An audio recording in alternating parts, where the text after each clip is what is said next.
The Disappearance of Amelia Earhart. The true story is stranger than you think. Amelia Earhart was the most famous aviator in the world in 1937, the first woman to fly solo across the Atlantic, record-setter, author, and symbol of American possibility.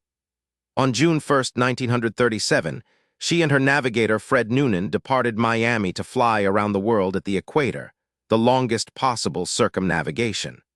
By July 2nd, they had completed most of the journey. They were on the last major overwater leg, from Lee, New Guinea to Howland Island, a tiny coral atoll in the central Pacific, 556 miles away. They never arrived. The flight to Howland Island was the most difficult navigation challenge of the entire circumnavigation. Howland is a featureless coral atoll less than 2 miles long, in an expanse of ocean with no landmarks. The U.S. Coast Guard cutter Itasca was stationed near Howland to communicate with the aircraft and take radio bearings to guide Earhart in. But there was a communication problem.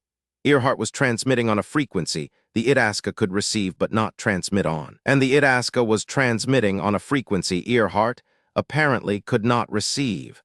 The two ships were trying to find each other with a broken radio system. Earhart's radio transmissions on the morning of July 2nd grew increasingly urgent.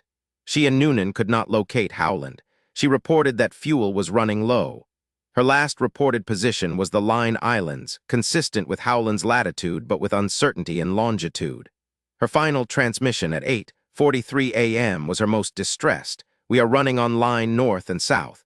Then silence. The U.S. Navy launched the largest search operation in history to that date.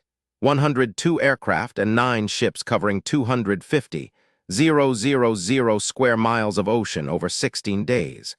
They found nothing. The official conclusion that Earhart and Noonan ran out of fuel and ditched in the ocean is simple and plausible.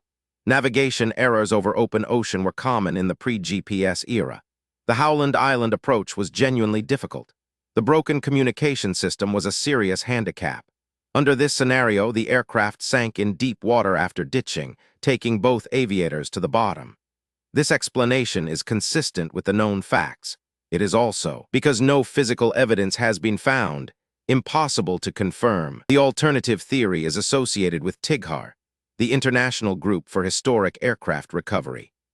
TIGHAR proposes that Earhart and Noonan, unable to find Howland Island, continued on their last known line of position, north and south, and eventually made a forced landing on Nikumaroro, a then uninhabited coral island approximately 400 miles southeast of Howland. Nikumaroro is in the right direction from Earhart's last known position and has a flat reef that could serve as a landing strip at low tide. Evidence found on Nikumaroro over multiple TIGHAR expeditions is circumstantial but compelling.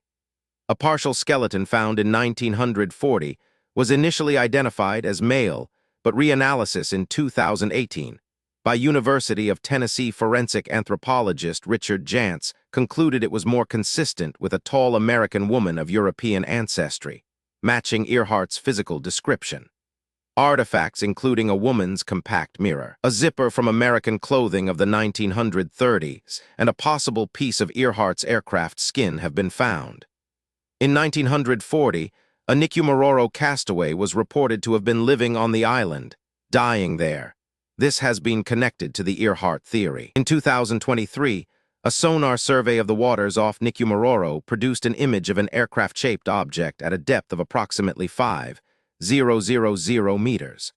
The object is approximately the right size and shape for a Lockheed Electra 10E, Earhart's aircraft. The image is low resolution and could be natural seafloor formation.